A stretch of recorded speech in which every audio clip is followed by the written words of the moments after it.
All right, welcome back to New Day. It's now time to look at the topical stories captured on the front and back pages of the newspaper. My guests are seated, so I'll quickly introduce them. My immediate left is the boss of City FM. Good morning to you, Mr. Samuels, and thank you very much for joining us today as well. And next to him, you work at City. Yeah. All right, thank you. And Pastor Michael Bwedi Nyameche from Maker's House Chapel International. Good morning to you, and thank you for joining us as well. And a member of the legal team for the NDC, Mr. Abraham Amaleba. Welcome and thank you. And I actually want to get a word from you. Bolga Central, it didn't go so well. Yes, how did you take it? I lost it. I think there was some sacrifice of competence. But I respect their decision. Sure. I think that they have decided to go in for another person. Hopefully, 4 years' time, we'll have another opportunity. Yes. Okay. I mean, I saw the figures. I think it's about 1,000. It's very close. Very close, yeah. Very, very close. But I thought I had done enough, considering my contribution to this party. I thought I had done enough to be able to represent them. But you have no problem with the process? By that I mean the register, as had been alleged in other... No, I didn't have a problem. My only concern was with the tribal card that was being played against me. Okay. That is my problem. But I think that I still love the people. I'll do what I can to represent them. At the moment, I'm their representative in Accra, and I'll advocate for them. All right. Thank you. Thank you very much. I wanted to get that. But quickly to the newspapers now. We'll start with the Finder newspaper. It has captured on its front page. I know a lot of the news. This week we've had quite a number of stories on the energy situation, and it keeps getting worse. And the Finder has captured on its front page, row over Dumso, 600 megawatts, Boise thermal plant shuts down, VRA, and the Ministry of Power in a blame game. It's captured on the front page of the Finder newspaper. Similar stories captured on the front page of the Ghanaian Times. It says Dumso to worsen. Also, judge sues announced others ordered to, and then AG also ordered to respond to Judge Justice Derry's suits. That is captured. On the back page is a story that we'll also look at. It says Transparency International slams GFA. So that story we'll be looking at. And the Business and Financial Times says oil revenue goes down 56%. 2016 budget described by Professor Kusi as uninspiring. We'll be looking at that as well. And my final two papers for the morning. Daily Guide says rented boys paid 50 Ghana cedis. Rented boys paid 50 Ghana cedis. And Chambers praises Dr. Baumia's book. I believe the book is expected to come out tomorrow. I think it's tomorrow, yes. And name running mate, NDC tells Mahama. Name running is also captured on the front page of the Daily Guide. And NPP plotted fake soldiers attack on party office, and that's for the Herald newspaper. So those are the newspapers that we have for the morning. I want us to start with the football, because football is an interesting sport that is loved by millions, billions from around the world. And I want to start off from Mr. Samuel Atamensa here, CEO of City FM. Transparency International conducted a research of about 209 football federations, and says that looking at how the Ghana Football Administration manages its resources, it's a fertile ground for corruption. Do you think that they should be more open to the fans of the game? Well, I don't know. You asked me a very confusing question. Okay. I'm not sure about the fans of the game. I'm not sure. But accountability has institutions that support accountability. And I think they should be able to relate to the institutions in a more positive way. And if you are able to relate to the institutions that support accountability, the fans will be okay. Because as for the fans, they are faceless and nameless. So you don't know who you can't satisfy everybody. Absolutely. I asked that because for a lot of people, the Footballers Association, whether it's here or globally, makes a lot of money from rights, and it's because of the millions of people who tune in every week to watch the games, whether it's a BPL, whether it's a La Liga and the like. And the whole world, the FIFA, is shrouded in corruption scandal, and that has become key. A lot of people are now asking for more. We want to know, for instance, how much the FIFA president earns, and it's the same that is repeated in the football administration associations locally. So people are more curious as to what is happening to the monies that FIFA or GFA earns, and so they are asking that, okay, how about if we know how much they earn? It's not bad thing. I think this goes beyond how much somebody earns. It goes beyond that. Really, how much Nyantechi or whoever with the GFA earns, really, for me, is not an issue. My issue is how are they running the business. It's a whole business. It's not just earnings, it's also expenses or expenditure. So how do they do the balancing? And are they accountable to the institutions that are responsible for accountability? I think for me, that's where it ends. Beyond that, then we are becoming a bit too personal and petty, because I haven't heard football fans in the United Kingdom asking the English FA how much they earn. You see, but if you embark on a project on behalf of the FA and you are not able to account for the proper management of the project or financial management of the project, that is where questions are asked. Having said that, saying that the GFA lacks transparency, for me, is no news. It's no news. Why is it because there's nothing new. We have always known that the GFA will not be transparent, and they are not transparent, and they haven't promised anybody that they will be transparent, because it's the same GFA repeating its mistakes over the last 20 years. Okay. Pastor Nyamiche, let me ask you, do you love football?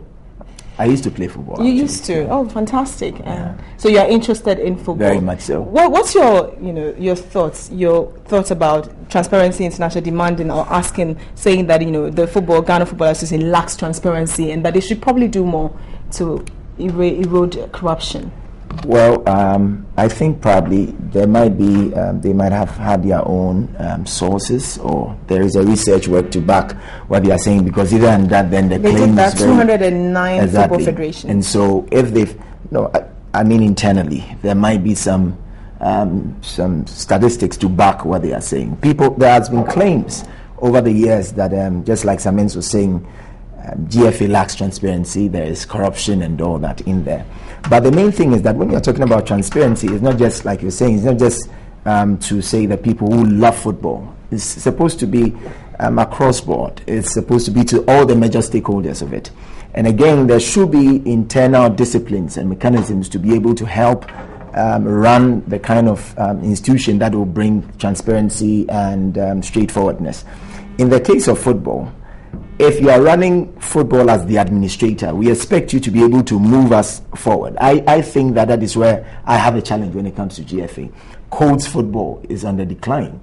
Our second tier of the league is on the decline. Even the Premiership, there is no patronage. If Samens was talking about England and the rest, La Liga, the rest, they have been able to market their league such that these days people don't even find it attractive to watch the Ghanaian league. What is the GFA doing about that? Obviously, if you are earning as much as you can, like $10,000 a month, and you are working, and you are giving us results and moving the nation forward in that regard, I don't think people are going to have any problem with that. And so, no matter the amount or how much you are earning, I don't think that is an issue. Are you working? Is there value for the money you are receiving? Now, if there is not really value for that money that you are earning, then people are going to raise eyebrows and begin to question what you are doing. But I think that this is a wake-up call. Whatever it is, if somebody criticizes you, you sit down, you take it in, you begin to assess, you do an introspection. I think that is a wake-up call for GFA. They knew. They've always been in the known. Others have spoken about this. And so I think that it's a wake-up call for the GFA to also come up clean in some of these things. These days we're talking about, just quite recently, we're talking about the judges in corruption. So when the years come to, we have to talk about it, and I think that they have to, they have to sit up. I think that if football has been able to promote Ghana, to put Ghana on the world map, the managers of that sector of our existence, we should be able to demand more from them, and they should be able to move this nation forward in that regard. Mr. Amaliba, for people, whether it's, stakeholders, funds are like everyone. Government invests in football. But in this country, we have seen, situations where government comes in and the GFA comes out to say, well, FIFA will ban us. Do you think that, in a way, also makes GFA powerful one to continuously, put in people's mind that indeed it is a fertile ground, let me use their words, fertile grounds for corruption? Having just come out on election, let me say good morning to the good people of Bolgatanga Central. To those who voted for me, good morning to them. Those who didn't, I respect their views. I have always said that time has come for us to leave GFA to manage their own affairs and government not support GFA. Okay. I think GFA is financially endowed enough to handle financial issues with respect to the football team. Why am I saying this? If you have a government that funds the national team, but we are being told that the government cannot interfere in the affairs of the GFA, then it begs the question as to whether there can be a big brother somewhere who would hold a whip to want to see that the right things are done. So I'm of the view that we should leave GFA to handle its finances, so that if there's corruption, we know that government funds are not in there, they are private funds. And if it is the FIFA that will come and investigate GFA, so be it. So, for instance, bonuses, government should go off. Government should go. What government should now be concerned about is whether we can participate in a particular tournament, looking at maybe the dynamics in relation to international politics. Sometimes you find that because Ghana belongs to a certain organization, maybe the AU, ECOWAS, there will be a decision that let's boycott a particular game. That is where government should come and take a decision whether we should go or not. But if it is left with purely the finances, I think GFA is financially endowed enough to be able to finance these teams. And let's cut off government funding to GFA. I think that when we do that, then we will not be bothering ourselves with their transparency issues. We will leave them. If they are going to eat and die out of their greed, let them do that. But when you have funds there, public funds going in there, and yet we are being told that we shouldn't interfere with the affairs of the GFA, I find that a bit incongruous.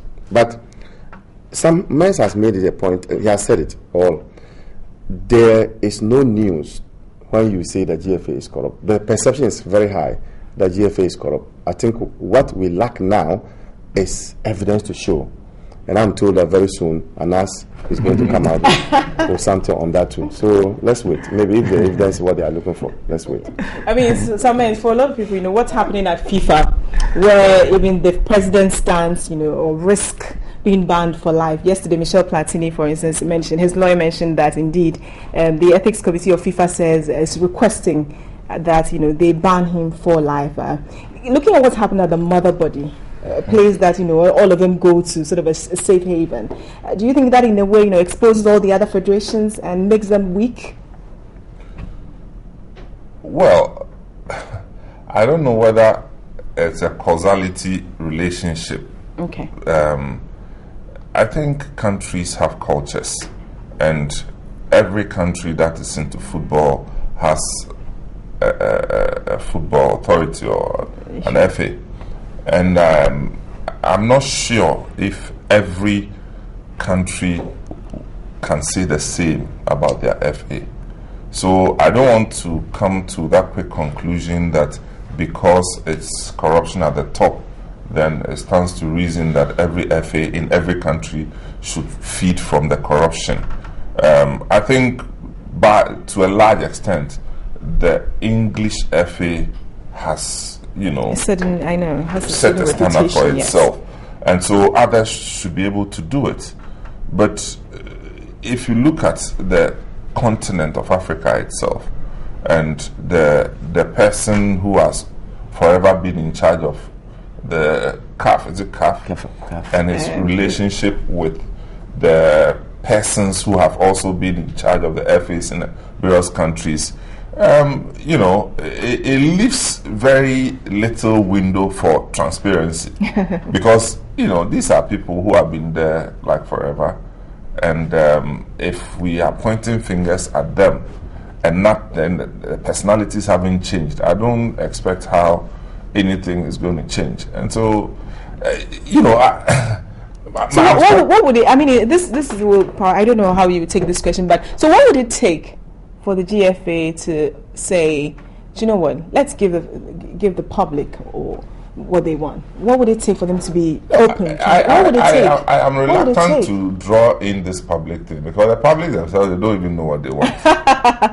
But this whole thing of the man is driving a nice car, so he's stealing money, for me, is nonsense. I mean, really, if somebody is driving a nice car, what shows that he's stolen? And I'm just saying that there are institutions for accountability.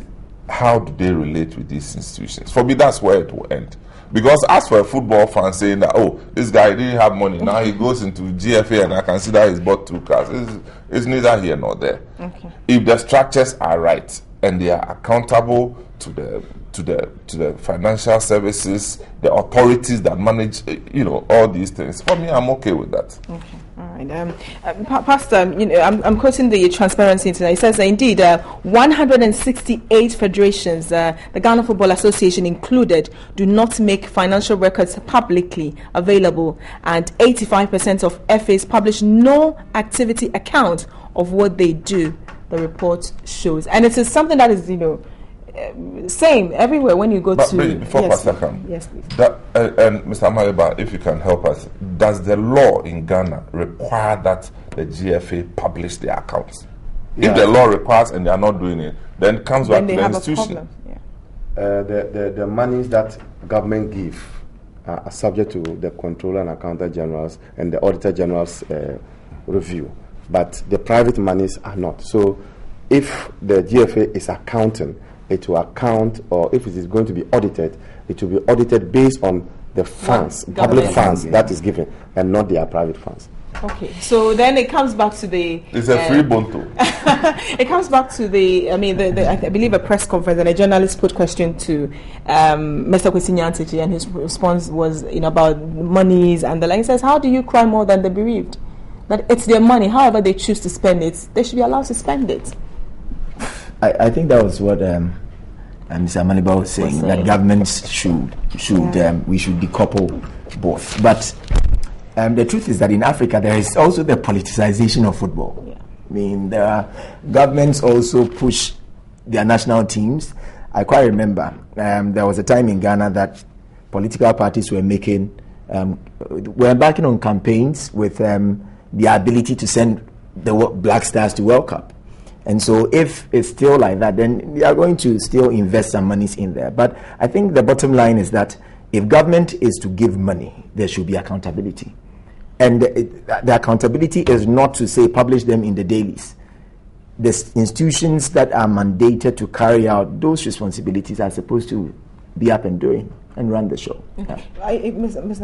Mensah, I want to even come back to you. Do you think government can completely go off, football? You need government to develop sports, not just football. No. Government cannot. Government should not even attempt going off the management of football. Why should they?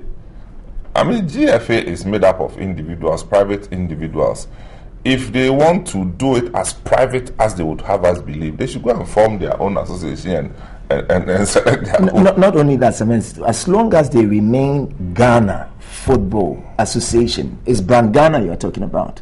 So you cannot take the football out of Ghana. Whatever happens, it's still the corporate image, the brand of Ghana that is going out there. So government cannot be, you can't say that government should stay off. Just that what FIFA was saying is that they shouldn't interfere in the running of it. If I'm not interfering with how you are cooking, it doesn't mean I can't say the food tastes good or it tastes bad. I should be able to tell. Nigeria took a similar stance quite recently when they were able to take some of the people who were on the NFA, I think so, off.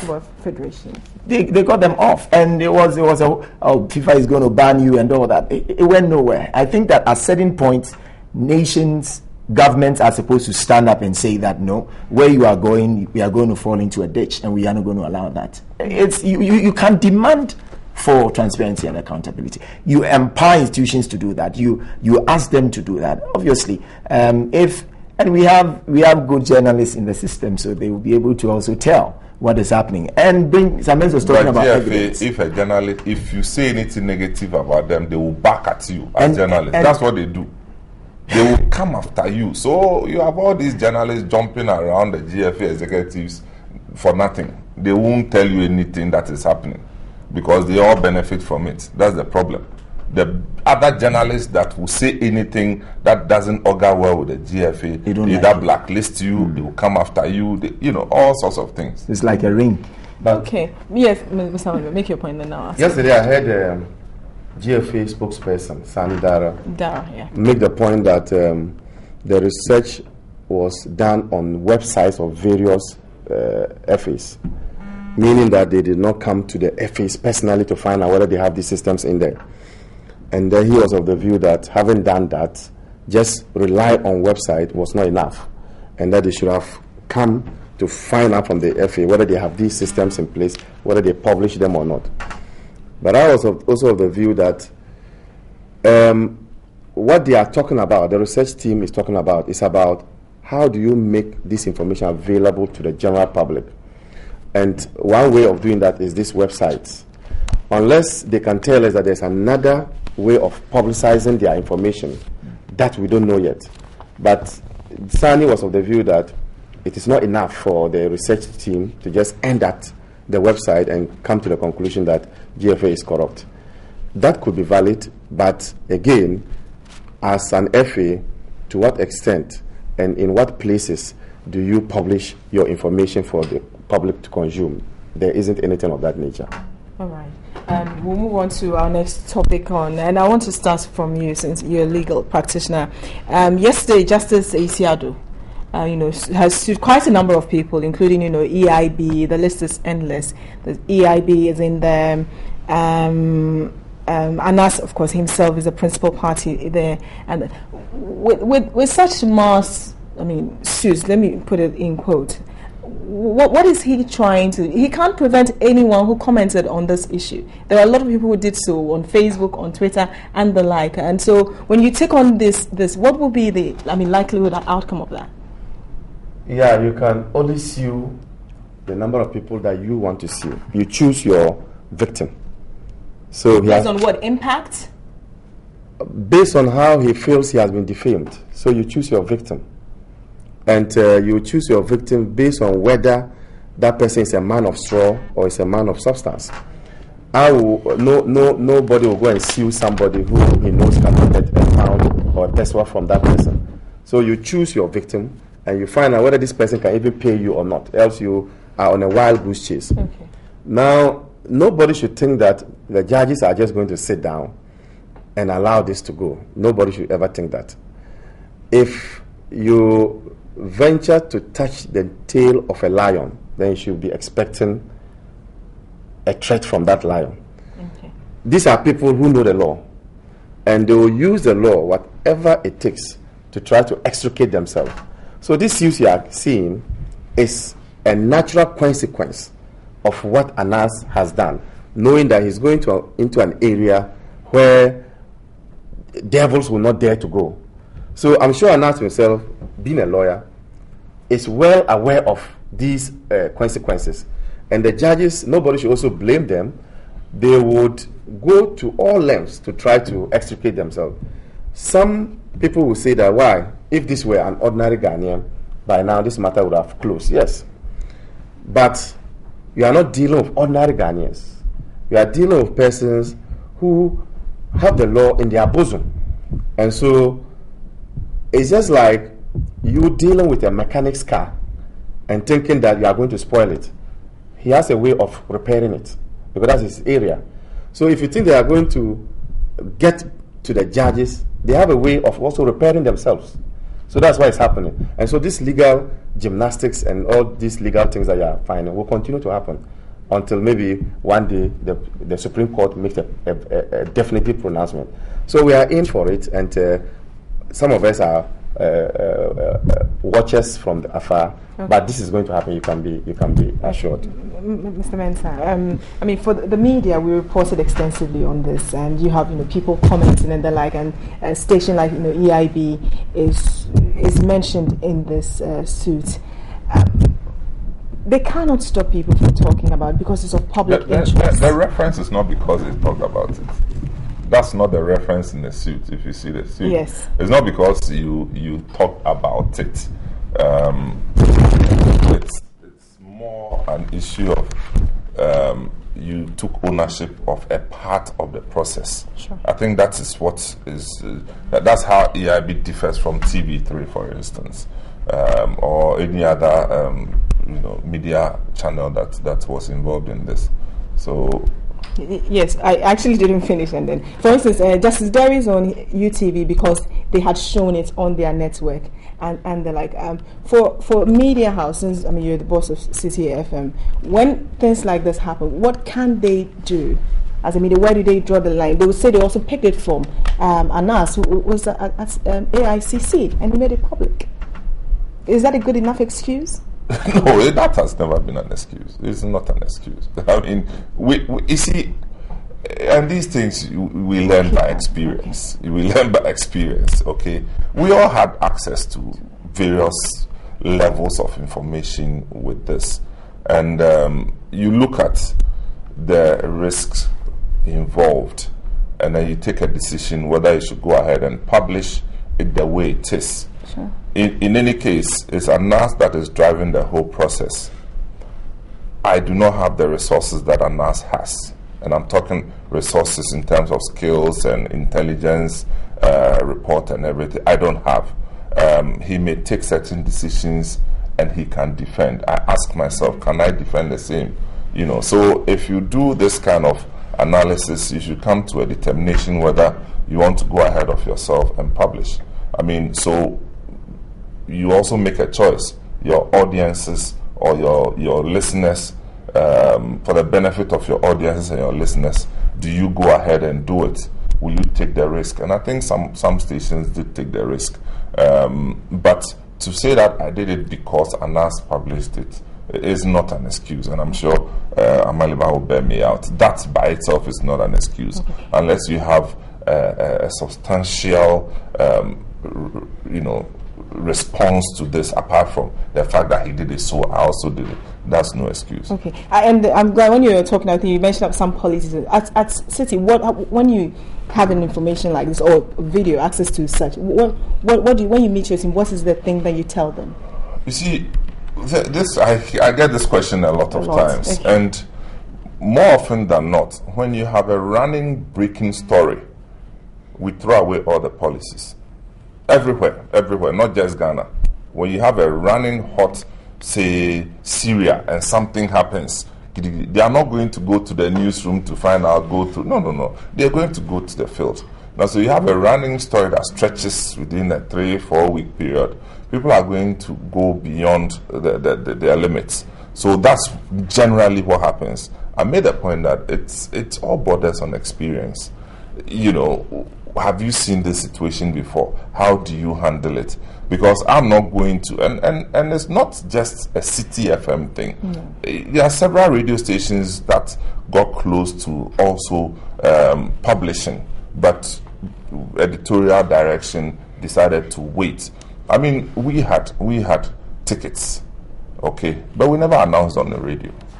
Okay. We never announced because my thinking was that announcing on the radio now draws you into the whole picture. But we managed to, those who came to us to pick the tickets, they did. But it's not for us to go and announce and take ownership. So that's what, maybe EIB knows something we don't know. So we can't be EIB. Okay, Multimedia had several tickets. In fact, I think the first or the second showing, they were also very visible there. But I am not sure they went on air to take ownership of it. I think that is where, and if my memory serves me right, EIB had announced that it was being shown in association with their organization. Now, if you go and confess that it's in association, then you are party to it. I mean, self-confessing party to the situation. So, but I'm sure that it's one of those things that happen to us as media people, and they will pass through it. All right, then. In the law of defamation, if you repeat a defamatory statement, never mind that you are not the one who originated it, you are also liable.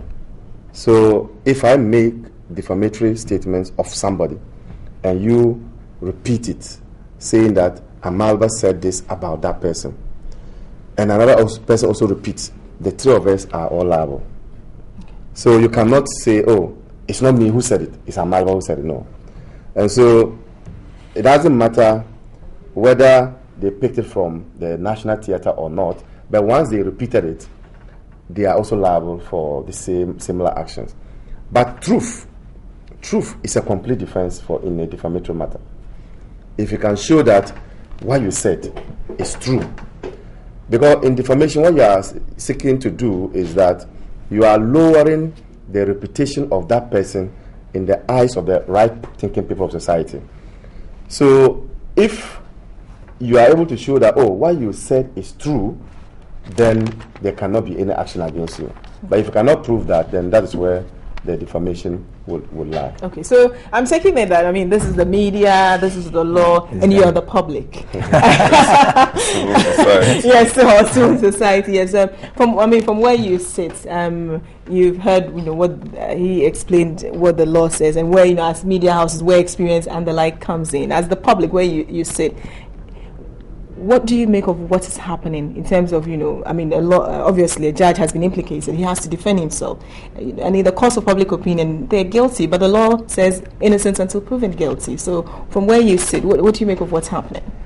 Well, I think it's very good for our society that once there is anything leveled against you, you can still go back to court and still prove your innocence.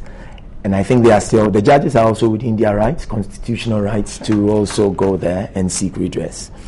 I am in full support of the judges going to court, taking everybody who they think is defaming them to court.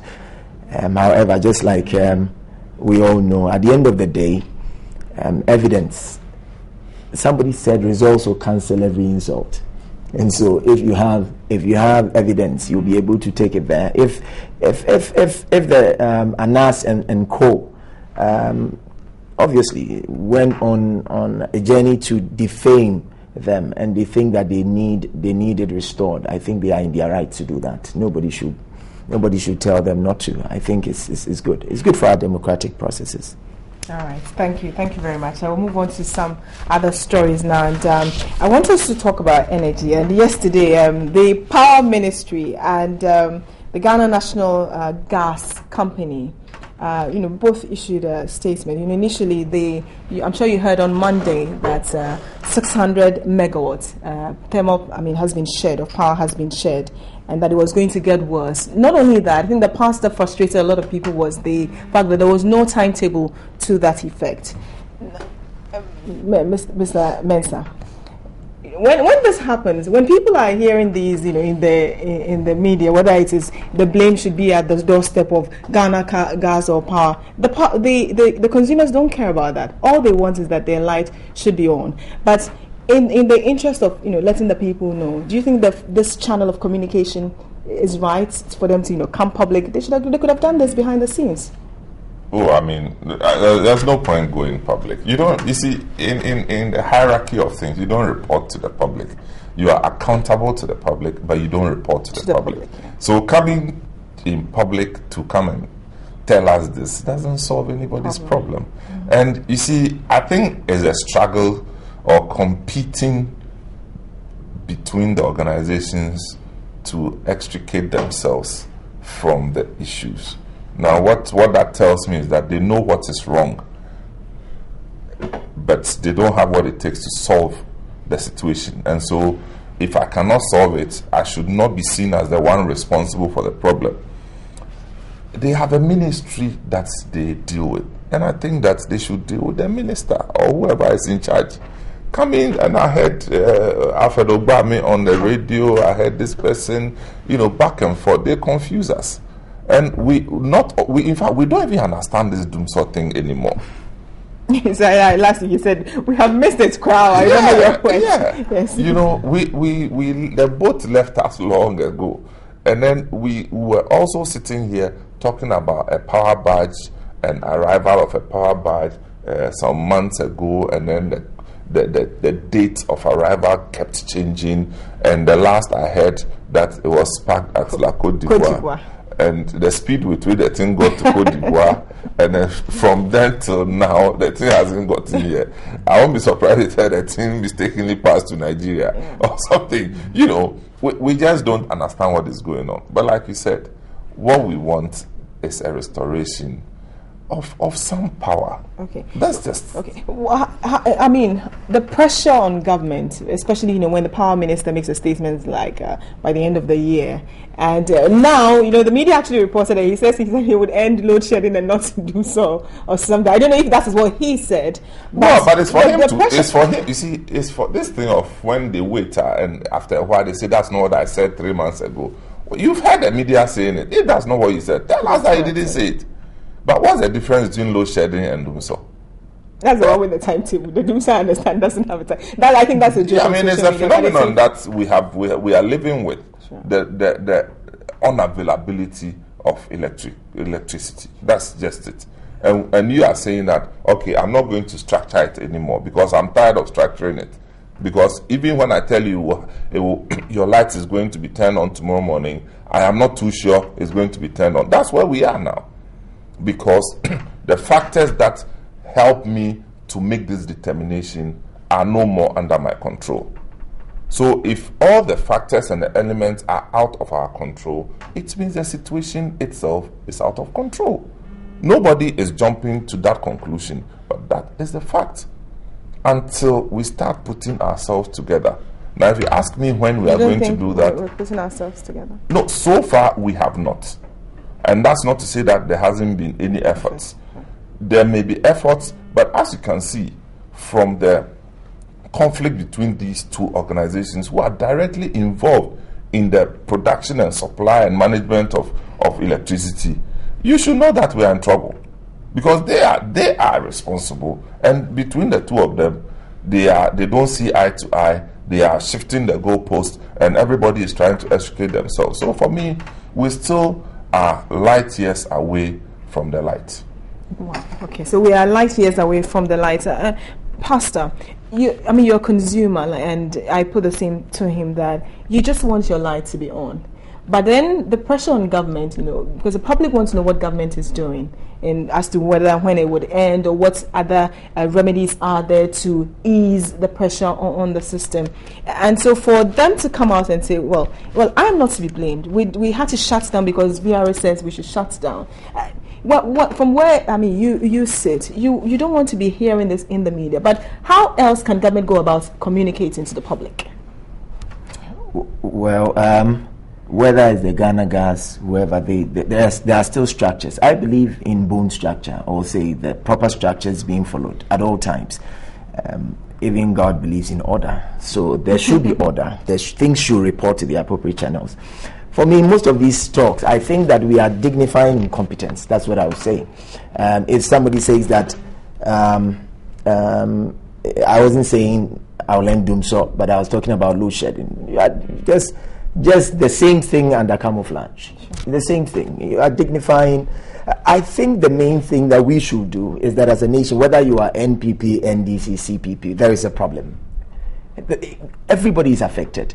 We need people who can solve these issues, not people who can talk. All these commentaries are irrelevant, if you are to ask me. We need it fixed. If you fix it, nobody will come back to say, okay, is this one is to be blamed. This, and again, if we are talking, we will always bring government into this, because if governments, they didn't initiate the politicization of this power thing, people were not going to lay the blame at their doorsteps. If they are to fix it, I quite remember quite recently, and the NDC said if they fix the power crisis, MPP is not going to have any campaign message. Now, if you say this, it means that already what you are doing is that you are drawing this whole thing, this whole problem, you are making it political. It does, to me, and obviously, I believe that most Ghanaians, most of the people who are watching, listening, a lot of people are saying, we just need our light. All the talks and commentaries and this person should have also created or widened the kind of power generation that we have and all that. I think it's neither here nor there. What we need as a nation, we need to fix this. Whether it's VRA, whether it is Ghana Gas, whoever it is, we need it fixed. And all that we want to hear is that is no longer there. It's over. We need it fixed. That's all. All right. Mr. Amaliba, I want to, just simply, is government really on top of it? You see, sometimes I wonder why people want to cut off the blame game to a certain regime and leave others. Why would you blame the government or the president for saying that if we fix Dumso, the opposition will have nothing to say, but not go back to hear and listen to what the opposition said, that government's inability to fix it means it is incompetent. The hyphen off of some of our issues is what is problematic. If you are out to kill mosquitoes, kill them anywhere you find them. So I don't see how you can blame the government for saying this when you should have also blamed the opposition for also playing politics with it. We all know that this energy crisis is as a result of years of neglect from various governments. You know that. It is not just about one government. We have sat down, inertia, we've allowed these things to go rot. The energy sector has been left for a very long time. We are now reaping the seed, the fruits of our inertia. And so let's look at it from that angle and not blame the president for responding to the opposition who are trying to make his government look bad. That's what I'm trying to make it known to you. Okay. But now, there's actually the difference between Dumso and then load shedding. Okay. Load shedding is as a result of our inability to generate. Okay. Generation fall. Because either population is expanding or that you have machines which are not working. So load shedding is as a result of that. But Dumso has always been reversed. Dumso, your lights going off. I've never seen, ever since I was born, that for my life as a Ghanaian, I've never seen where I enjoy lights throughout 24 hours, 1 year, and the lights never flick off. So that is the Dumso. That one, it will happen. Okay. That one, either there will be a rain will fall. But what we are experiencing is not because of that, is it? Yeah, I'm trying to distinguish. I'm saying that. Okay, go ahead, sir. Please go ahead. The generation, lack of generation, is what leads to the rationing. Sure. But as for lights going off, It's always been there. Since my childhood to now, it has been there. Okay. Either there will be a storm and your area will go off, or there could be a break in the transmission line. What will bring all this to an end, whether Dumso or load shedding, is if we have a reserve. That is, they call it, the people call it some way, reserve energy. Let's say backup, so that anytime it goes off, then the backup will quickly come in, and you will realize that there's Dumso or there's load shedding. So until we get to that point, I'm afraid we will still have Dumso. All right. But with the rationing, I think that there's no excuse for that. I am worried that, and I'm beginning to feel that there are people in this government who are sabotaging the government. I am worried that two government institutions will be given different stories. You have the power ministry saying this, and you have the Ghana Gas saying another thing. I'm worried. How come that they cannot synchronize their information? The information coming out, for me, is timely and good. The population, the citizenry must be told of what is happening. As for that one, I will never say that they are quick or they should have kept the information. No.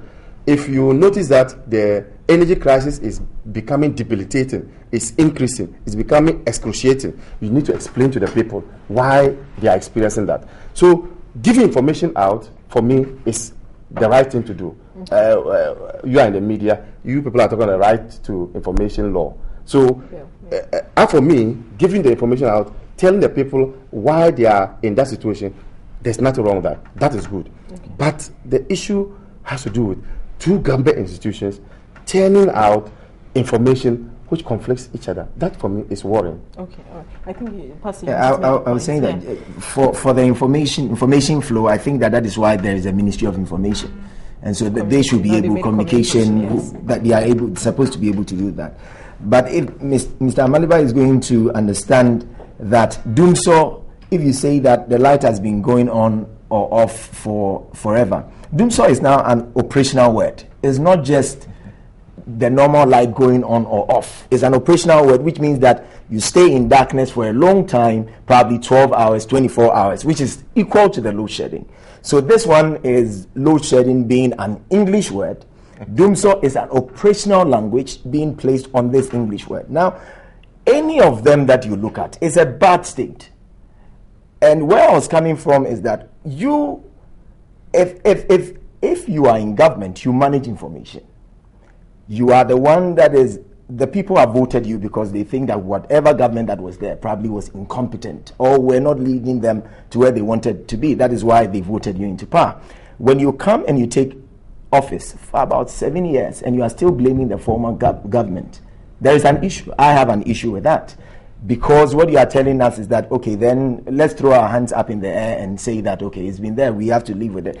We have to solve it. The nation has to move forward. If let me give you an instance. I bought something, and when I plugged it in, the power just stripped and the thing blasted.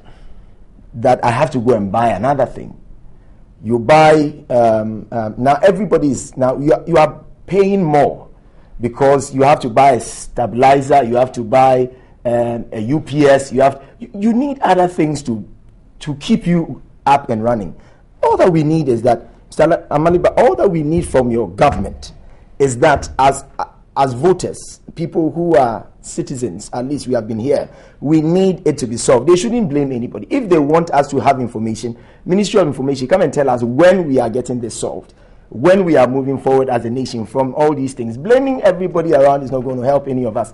And let me come back to this. If you keep on heightening, we are going to end load shedding, but not doing so, or going any of the reverse. You are just dignifying incompetence. Solve it. That is why you are there. You are not being given taxpayers' money to just enjoy a Land Cruiser, enjoy fuel, and go back and forth. You are brought in there to fix problems.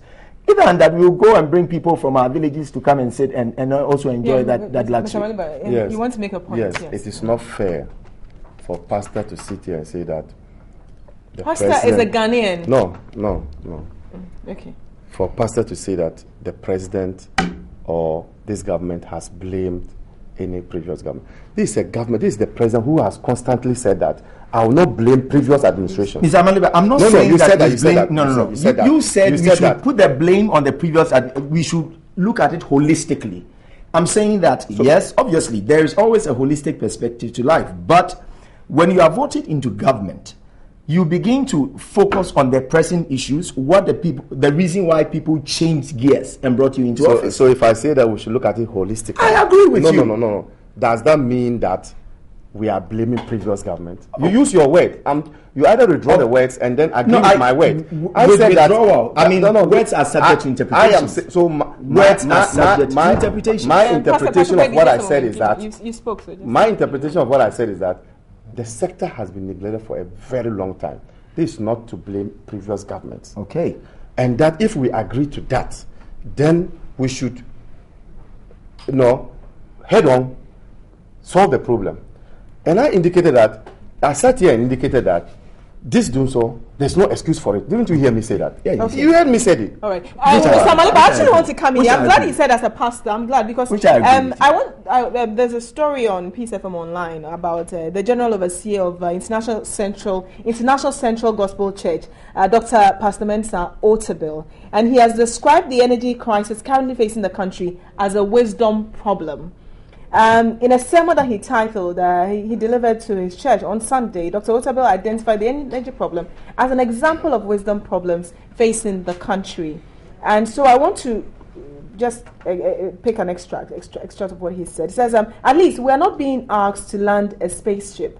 We're not being asked to go to the moon or go to the Mars. Just fix the electricity problem. The problems facing us are a wisdom problem. In this part of the world, we believe in PhDs. He went to Oxford. He went to Cambridge. He works with the United Nations. I don't know why people even believe in the United Nations so much. He works with the World Bank. He's IMF. He must have the solution. Who told you? The test of wisdom is not the theory. The test of wisdom is, does it work? Your comment on that? It's a load of things, but it's a wisdom problem. No. You know, I'm just curious because the minister in charge of this whole brouhaha is a member of Pastor Otabil's church. So I'm wondering why Pastor Otabil wouldn't choose to have a tete-a-tete with the minister and give him this kind of punch. Your congregation member who pays tithe and fix some challenge. But I mean, is it a wisdom challenge we're facing? Not knowledge because we have the expertise. Yeah, because it is wisdom, application of knowledge. It is wisdom. By so saying, I'm not sure then it means you are pointing fingers at one government. Sure. Now, Amaliba said that this thing is an age-old problem. It didn't just start with NDC. And truth be told, it did not start with NDC. So are many other problems that never started with NDC. But question, has NDC been able to solve some of the problems? And the answer is yes. So the efficiency and speed with which certain problems have been solved under NDC is what Ghanaians require of the same NDC to attend to the power crisis.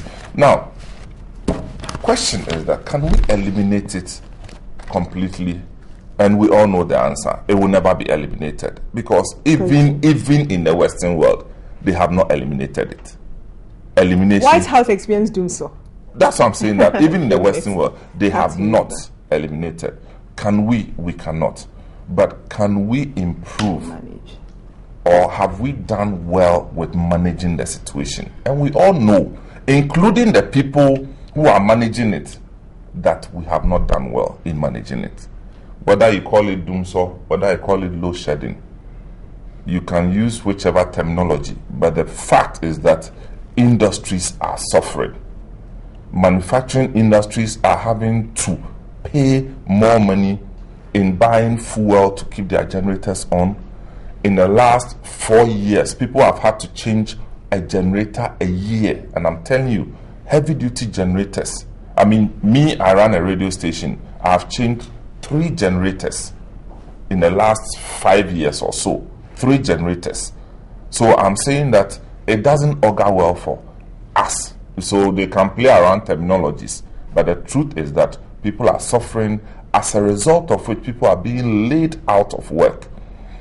Go to the hospitals.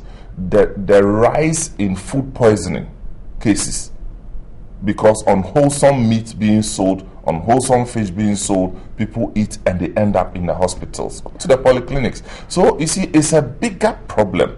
So when we reduce it to semantics and all these things, it means we are joking with it.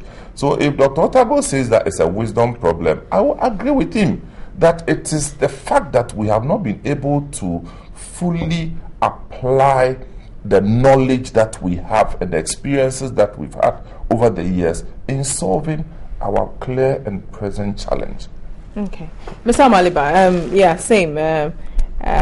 We're not being asked to land a spaceship. We're not being asked to go to the moon or go to the Mars. Just fix the electricity problem, and that is a wisdom problem. I'm sure the between Dr. Otabil and the president, the one who first used the word fix was the president. So the president is aware. And the president says that he will fix it. And the president knows that it's a wisdom problem. That's why he said he will fix it. Does he have enough, advisors? I don't want to use that sway into the competent thing, but advisors. Well, you're afraid? No. Oh, use it freely. Oh. And you know, it's an English word. It's an English word. Yeah, to go into. I mean, it hasn't enough. Because I mean, I don't think anybody has said we don't have the experts. But then the problem is, when does it get resolved? I mean, to ease pressure on businesses. I'm sure you heard the president indicate that by the close of this year. He said before 2016 elections, the last time he spoke. Yes, the generations, the plans that are supposed to come in would all come in. You know, the POM has been completed. Thermal plan has been completed. So there are in place. You also heard of Amira, trying to plug into the system. Yes. So Middle Eastern. And disrupting everything. Yes. Well, if that is what would if we have to pay a little and be inconvenient a little to have these things come in on stream, so must it be. If that's the only way we should do it. So let me just pick a point that you make. You see, in engineering, precision is everything, and this is an engineering challenge that we are facing. I am saying that the plugging in of the Ameri whatever should have been predetermined ahead of time, that for this reason you are going to have to shed off so and so for this period of time. Because you are the engineer, we don't know anything about it. As we speak now, the power badges will arrive this week or next week. Who has told us how the inclusion in the national grid is going to affect us? Nobody has told us anything. So we'll wake up one day and then we'll do hallelujah to the arrival, and then the thing will be sitting down. This is the problem. We now have to integrate it. In 98, still under NDC, when Clinton was coming here, we had a power badge. The power badge was fixed in 3 days. So I'm saying that it is possible. How big it was a smaller badge. But what I'm saying is that somebody has done it before. So this thing of when we hit the rock, we now, instead of looking for we're solutions, a bit more reactive. Yes. And for engineering, it doesn't augur well. Okay. Yes. Whatever it is, sometimes you have to take the bitter pill. So you are talking about 3 days under Clinton, and one Clinton came here. It's a smaller unit, so yes, I'm not comparing exactly. that. But even there, the 3 days, I'm sure people would have been uncomfortable for those 3 days. So sometimes, we didn't go. Yeah, but I think his point is the communication bit. No, but I thought that I sat here and said that giving out information, timely information, is good. Yes. So, yes, the ministry would have to inform the people ahead of time. In this particular case, we have been told that when the power badges come, already the platform has been prepared. That information has already gone out. We are now going to have it plugged into the system.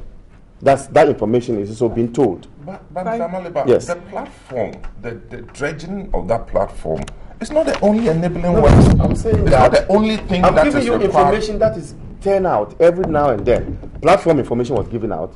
We also give information that will be plugged in. Yeah. So the information. There's a lot more left. Yes, the information. There's a lot more left. The information that we haven't been told yet. Yes, the information comes in as and when the works are beginning to start. You don't know. In marketing, you can say that, but in engineering, you are not waiting for anything because. Are you talking about in terms of the ports, berthing? This is an implementation of an engineering design, which has been pre-designed, predetermined. Sure. So I'm just saying that looking at it from an engineering perspective, you should be able to roll out the plan and tell us 3 days we are going to do this, after that we are going to do this, so that we all know.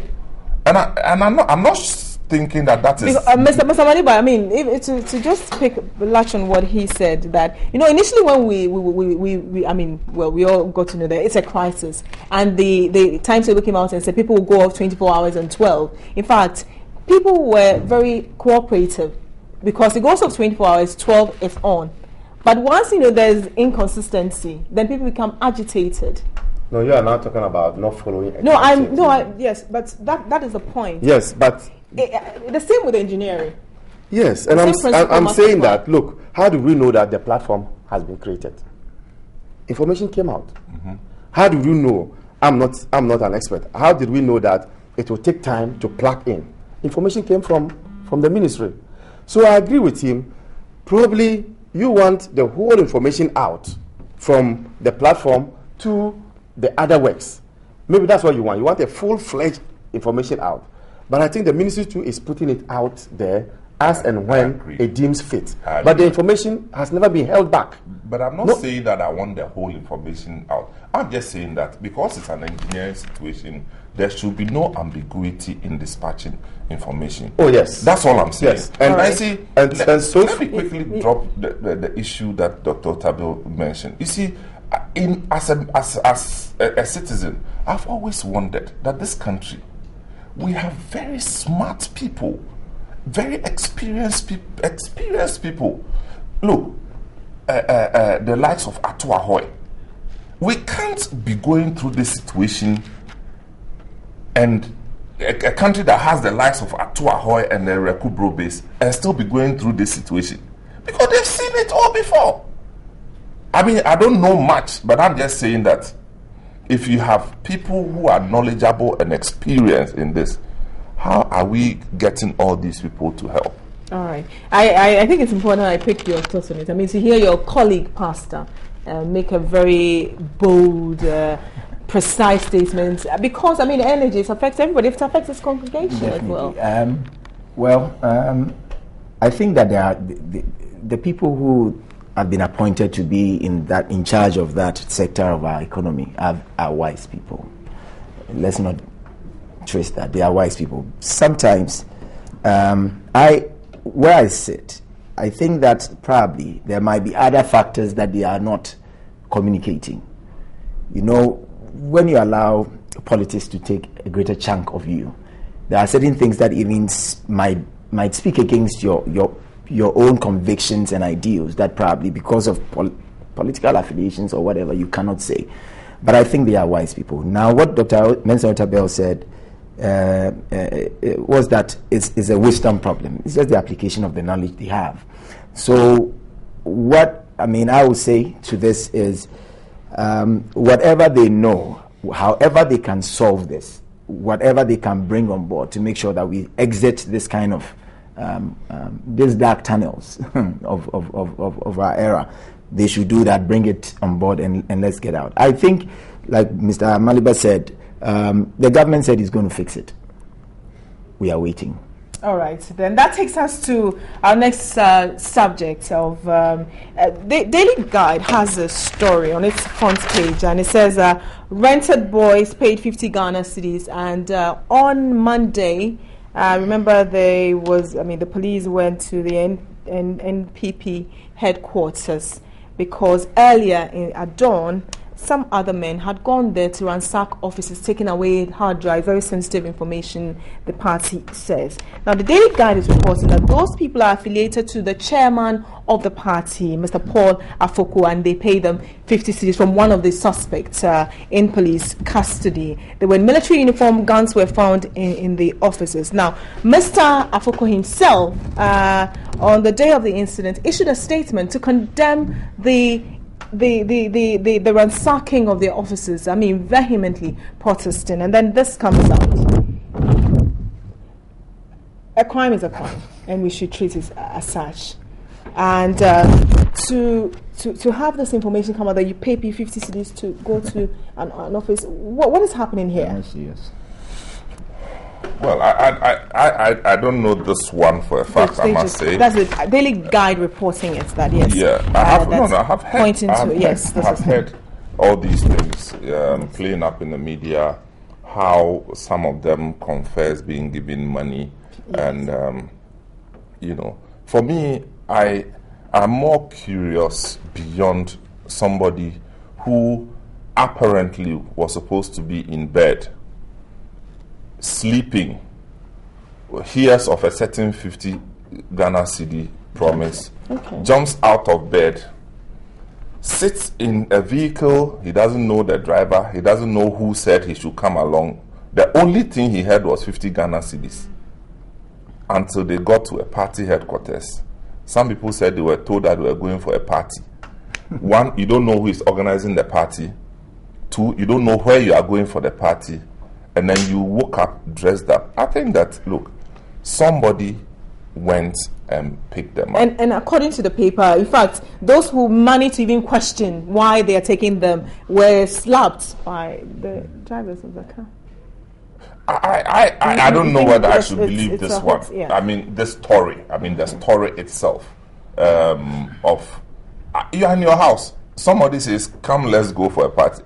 I say, "I won't go." Then you slap the person. Supporter of the party. Oh, You're supposed to do supporters go around wearing jerseys? No, I'm sitting in my house.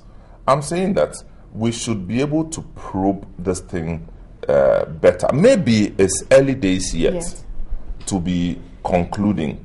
But as for suspicions, they will always be around. So this is it. You are in your home, you are invited, you get to a place, they tell you to break into buildings, and then you break into buildings. When you don't know why, you are not a thief, you are not a robber, so why do you break into the buildings? So as for those persons, they don't have any excuse. But I still maintain that beyond these persons, whoever arranged for them to go, it shouldn't be difficult to find, because there's a vehicle that took them there. Who rented the vehicle? Who paid for the vehicle? I mean, these are very simple questions. And in fact, one of the security agents who managed to escape said he was able to identify one of them. I mean, and he... well, that's what, it's still information still... Oh, from the party chairman, acting chairman of the party.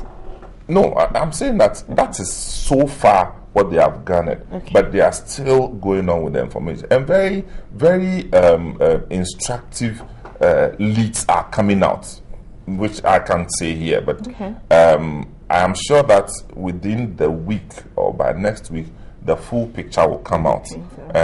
But as Pastor said, violence is violence, and it should be condemned. People who take part in these things should be punished without mercy. And for me, that's especially when it has to do with politics. If they did it, whether they knew about it or not, they should be punished because you were in your house. All right, Pastor, I want to pick your thoughts on it. I mean, when the news broke and questions came out that even they were in military uniform, and the military issued a statement saying, denying that they had not sent anybody there. From where you sat and you saw this play out in the media, were you surprised? And that also weapons were found, alleged to have been found there. Definitely, you will be surprised, especially knowing that the saying, if they're supposed to even worry you, if actually the military will go there and do that. But since the Ghana army and the military have come out to say it's, I mean, they've issued disclaimers here and there, which at least is comforting for us as a people. No, it's even more alarming. No, what I mean is that what I mean are able to dress. Definitely, that is worrying. With military vehicles. No, that is worrying. What I'm saying is that if the obviously, if it was the state that has sent them to go and ransack a party's office, that is worrying. Then it means that we are plunging into chaos. Now, if people who are within the military can also be partisan or whatever it is to be engaged in that is worrying. But that is where the CID and the police also comes in. We have institutions that are competent enough to be able to carry out investigations so that those who are found guilty will be brought before the law. I think that they should be punished fair and squarely, whoever is found guilty. This is not the kind of Ghana we want. I think that the NPP too should sit up, because obviously if you are also claiming others are infiltrating your ranks, then it means that there are so many gaps. There are so many holes cracks around your walls that you need to patch up as quickly as possible if you really want to be at the stronger opposition that I mean you are deemed to be. But again, that the law should take its course. Yes. All right, Mr. Maliba. I mean, like Mr. Mensah said here, that of course, information, we're still getting updates, new information every single day. But on Monday, I remember hosting, I've forgotten their names, but the suggestion was that maybe governments might have a hand. Do you feel now, I mean, with this coming out that from Daily Guide saying that it's an internal, do you feel like you've been vindicated as in your party? No, vindication is not a word, but it's just to say that the information now trickling in has exposed the lies of the MPP, but not vindication. See, the story as being told by the Daily Guide, I take some of the story or information there with a pinch of salt. I can't imagine which person or group of people will be sleeping, then 1 a.m. a car will come, stand by your door. Come, let's go for a party. And when they pick at the same place, I mean... Let's go for a party. Okay. And then you will not question.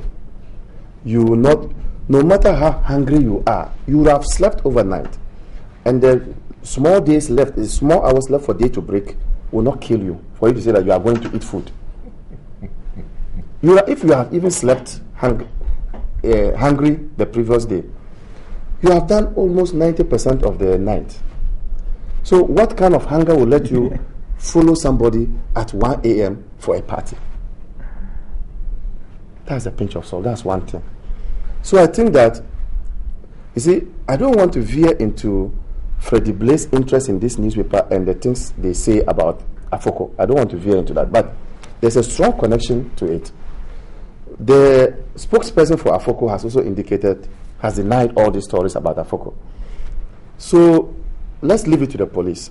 The police is having some leads. And I don't know whether that is the kind of information Sam Mens is talking about, but in the subsequent days, we will see the full length of the frog if it dies.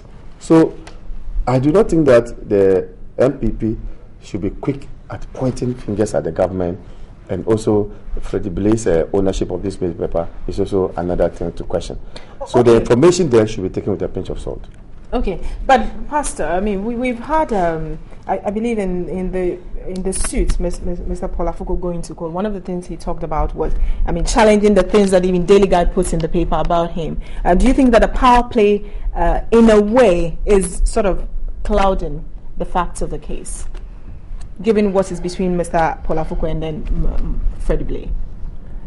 Well, I will leave that for them to you see, this is an internal party politics that they are playing. There are so many things I don't think it's even dignifying for them to bring out that they can't even share or say. But at the end of the day, they all have their camps. I think all of them have interest.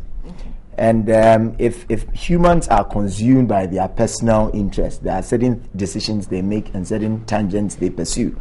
Whatever it is, I think that they should know that they have the same mother. And no matter your anger, you don't kill your brother. You don't destroy your brother. These are things that they should be guided by. What interests me about this story is that if people are paid 50 Ghana cedis to go and vandalize a place, it means that the level of hunger in this nation is very high.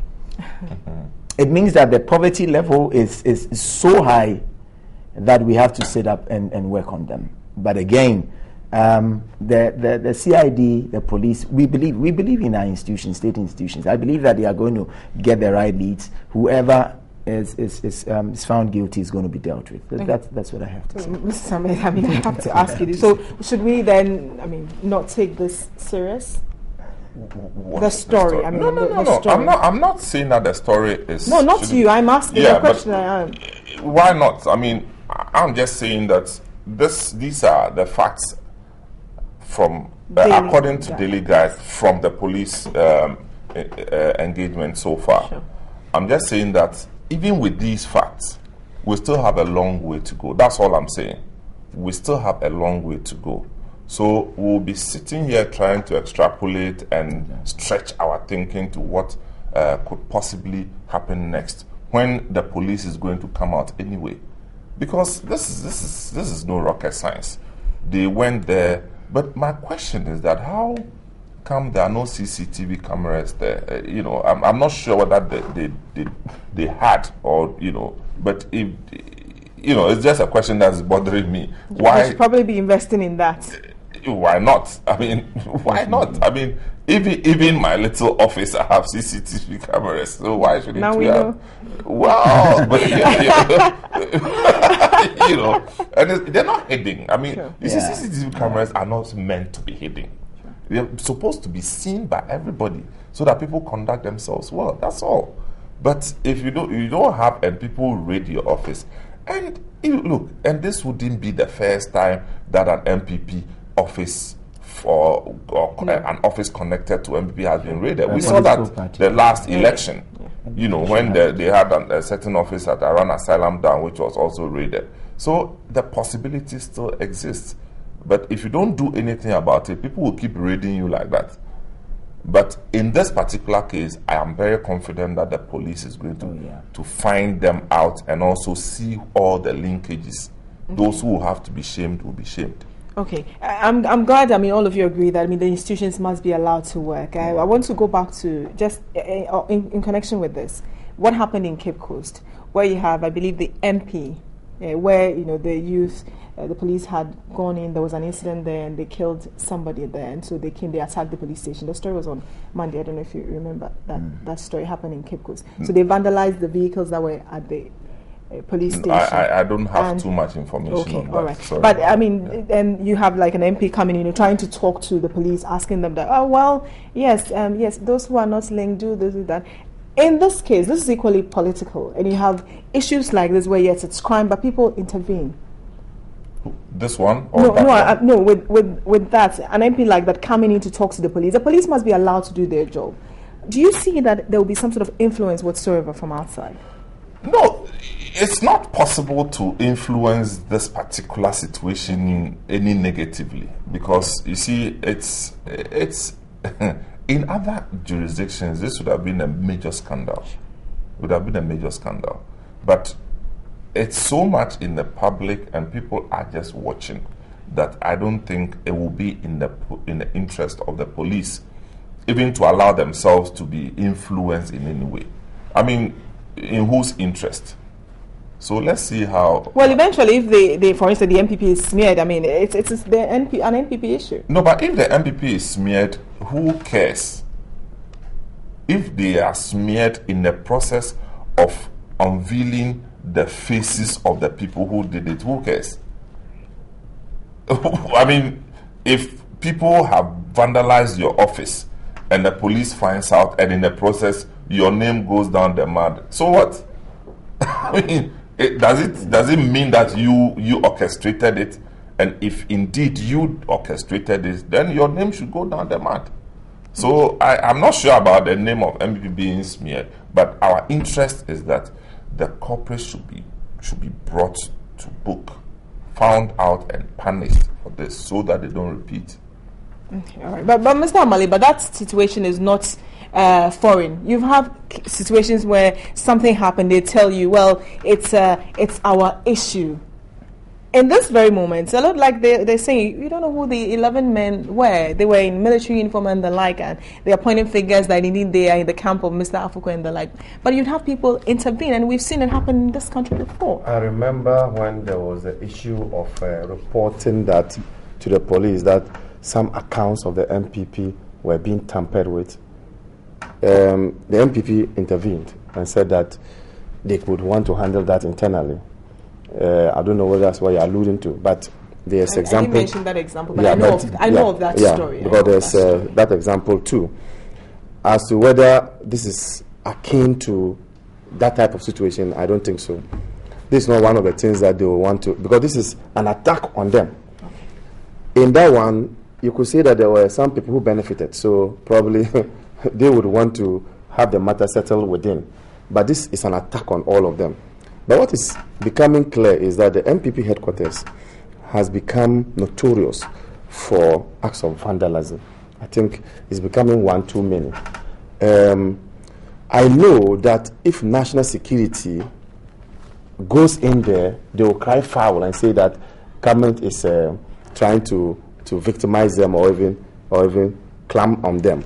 But I think that area has become notorious in recent days of acts of vandalism. And I think that there's something that must be done. And I'm thinking that national security should begin to dialogue with the MPP and to see how, because if care is not taken, something explosive will happen there. And that is when everything will be out of hand. It's a national security issue. They have not been able to nib it in the bud, they themselves. So it's gone beyond them now. Let's see how national security would be brought to assist in quelling those things. Don't forget that it is no longer an MPP internal matter. People say that, oh, this is an internal matter. I have a relation who is an MPP person. He goes to the headquarters and you cutlass him. He comes home, I will have to treat him. I'm an NDC man, but I have to use my money to treat him. So I think that it's gone now beyond the MPP. It's now a national issue. And let's look at it from that angle and ask national security to try to deal with those issues there. It can no longer, in my view, be an internal matter at all, where people are attacked, vandalized. You now have people wearing uniforms coming in there. Where are we going? All right. Thank you very much. The Institute for Fiscal Studies is an economic think tank, and they have described the 2016 budget as uninspiring. I hesitate discussing the budget because there are so many elements to it. But this is simply what they are saying is that with the delivery by the Finance Minister, Mr. Sekpa, there wasn't much about whether innovation and the like. So I just want to start with, what stood out for you in the 2016 budget, if you can even think about it, for them to describe it as uninspired? Was there anything that stood out for you? I think you need to excuse me on this one. On this one, how come?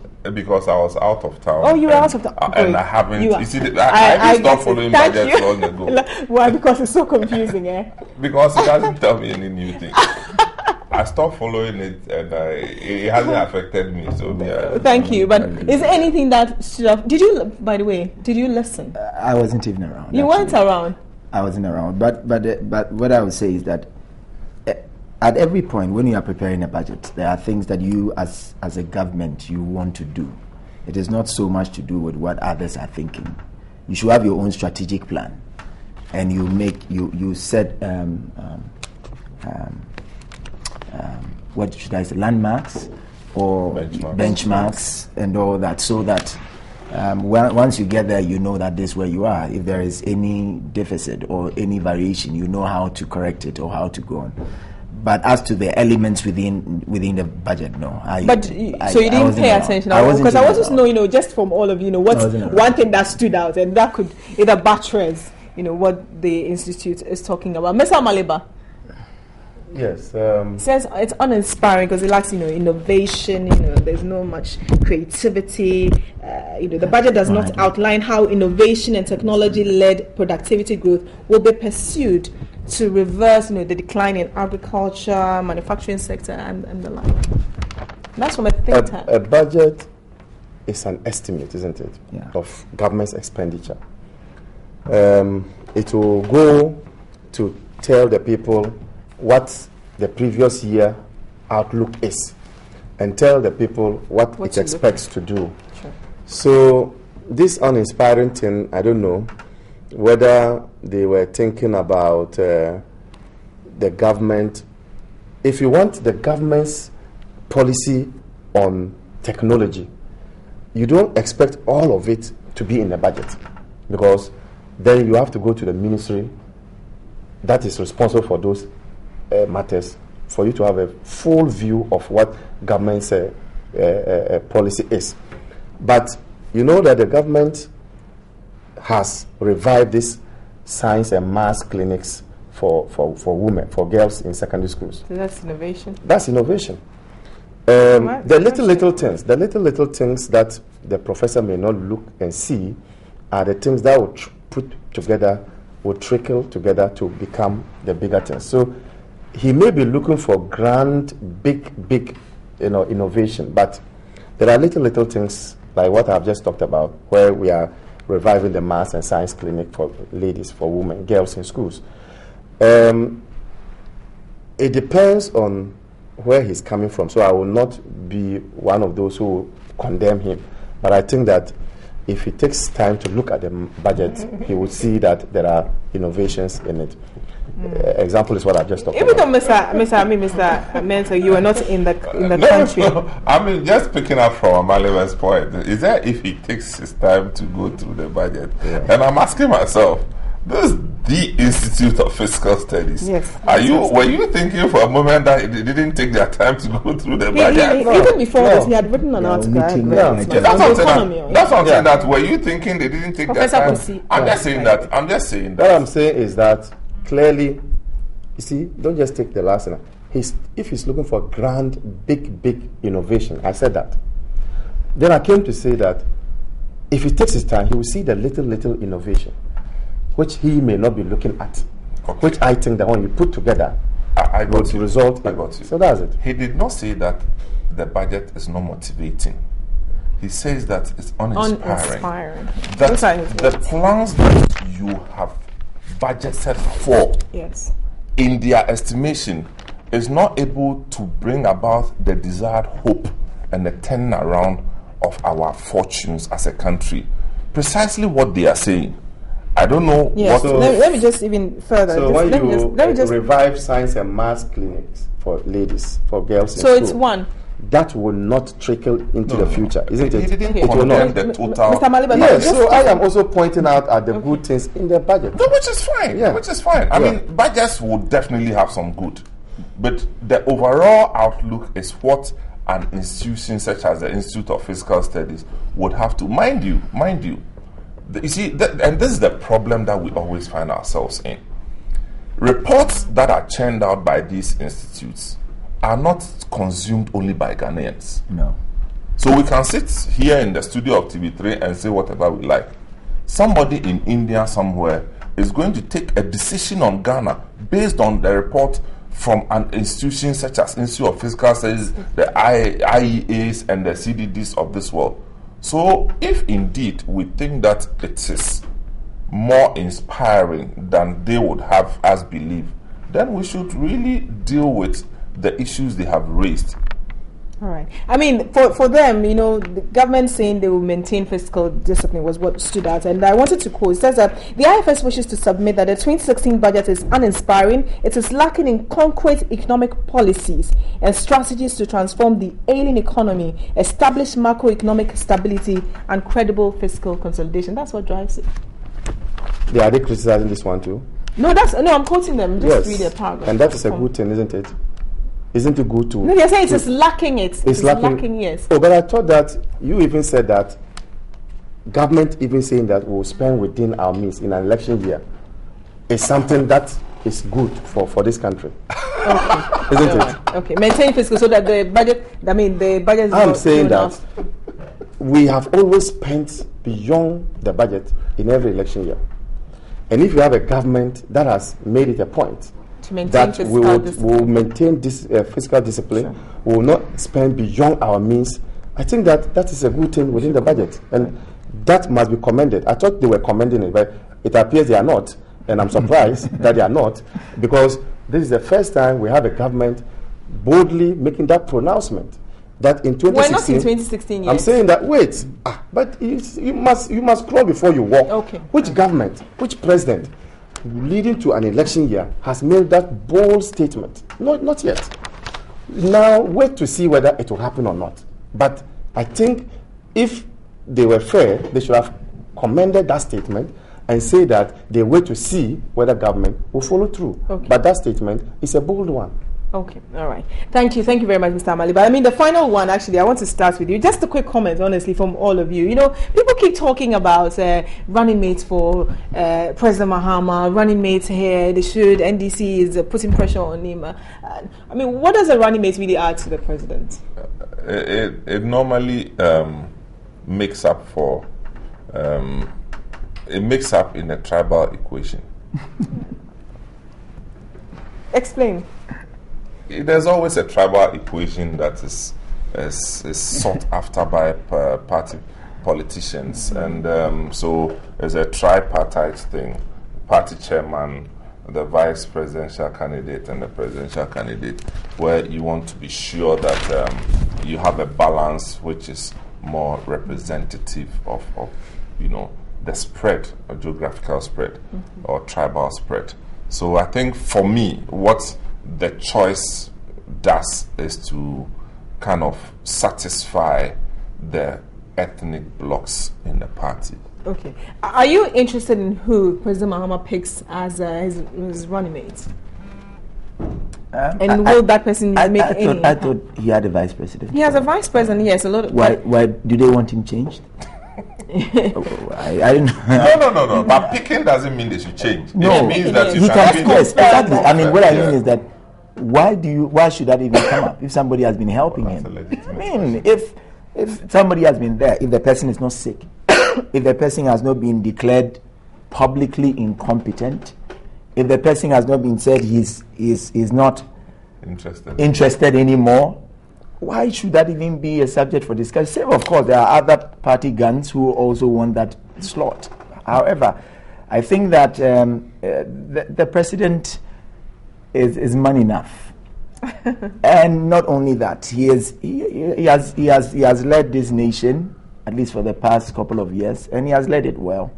He knows who can assist him to run the nation, and if he thinks that Mr. Arthur happens to be the right person, I think he will pick him. If there is another, Mr. Maliba, I mean, which names are coming out apart from his name, Mr. Arthur? I'm not going to go into conjecture, but I think that the running mate comes with some addition to the president, the candidate. Yes, ethnic balance, but more so with competence, more so with his ability to take over the reins of the government when the president is not around, more so with he immediately stepping in the shoes of the president. So these things will be taken into consideration. In our constitution, and I think it's every political party, every election you must announce your running mate. So you may have a vice president, but you are under obligation to still announce who you want to go with as your running mate. And that's also provided for by the constitution. So the president would look at what options he has. But does it look like he's going to change Mr. Arthur? Mr. Amir, I really want you to answer that. No, you want my opinion on it, but my opinion doesn't matter. You're a party member. Yeah, but my opinion doesn't matter yet. To the best of my knowledge, there's a good working relationship between the current vice president and the sitting president. Based on that alone, I would say that there's no need to change. Right. But he works with the man, and he can determine whether he would want to maintain him or not. All right. On that note, I'd like to say a very big thank you to Mr. Abraham Amaliba. He's a legal practitioner, member of the NDC legal team. Pleasure having you in our studio. Also, Pastor Michael Bwedi Nyamiche. Thank you very much, of Makers House Chapel International. Thank you very much for joining us as well. Pleasure having you, and see you. CTFM. Mr. Samuel Atemesa, thank you. Always a pleasure having you join us in the studio. The studio is too cold. Oh, do something about it.